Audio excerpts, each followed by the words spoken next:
Maarang yung nagkarastig eh, pero iba lang yung nababantad.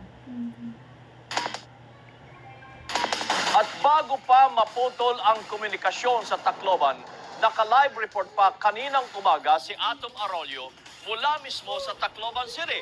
Nakuna niya ang bagsik ng pananalasa ng Super Bagyong Yolanda. Pati na po ang pagragasa ng baha sa sanhi ng storm surge. Narito report. Bandang alas 4 ng madaling araw, naglandfall ang Bagyong Yolanda sa Giwan, Eastern Samar. Pero hanggang Tacloban City, ramdam na ang hagupit ng malakas na hangin dala ng bagyo.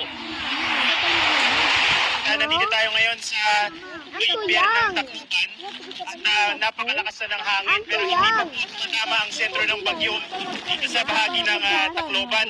Ito po ay yung papalapit na lamang na bagyo at atay dito sa direksyon ng ating hangin.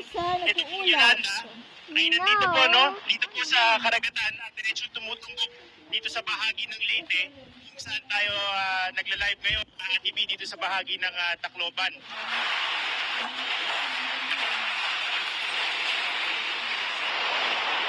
Pasado alas 6 ng umaga, nasa kalye malapit sa downtown Tacloban ang reporter naming si Atom Arroyo at nag-uulat ng live sa umagang kay Ganda. Alam itong bagyo, kaya ako nakasuot ng helmet na nagkanda basag-basag na ako makikita nyo dito. Ganito na ang itsura. Ito na yung ganitong ating kinatatayuan, talagang wala na tayong tada.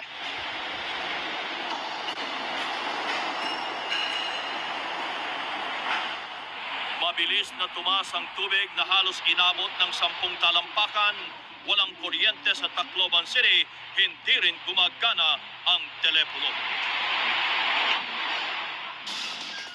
Yung mga tambako ng basura na yon ay sa kalsada at nag-uulat ng live ay ikalawang palapag ng gusali sina Atom ng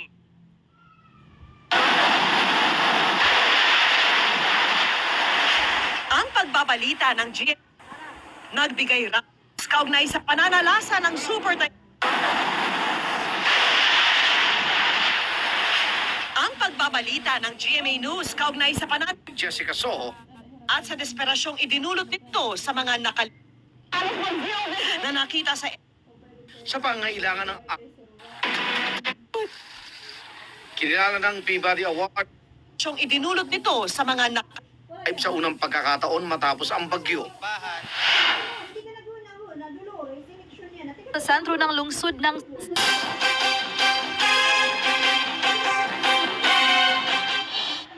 ilang oras bago naglandfall si Bagyong Odette sa Carcar City, Cebu. Ganito na ang lakas ng hangin na dala nito sa Cebu. Pagsapit ng gabi, mas lalo pang lumakas ang bugso ng hangin.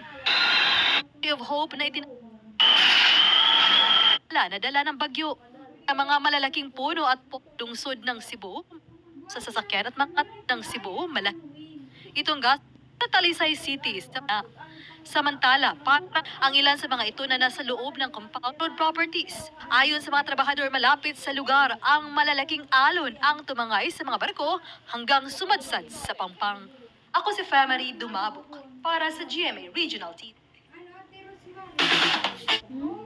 I know, I'm misbehaving. It's just, I wanted to do what is. You didn't just get out. I'm so angry. I'm so mad I could just explode.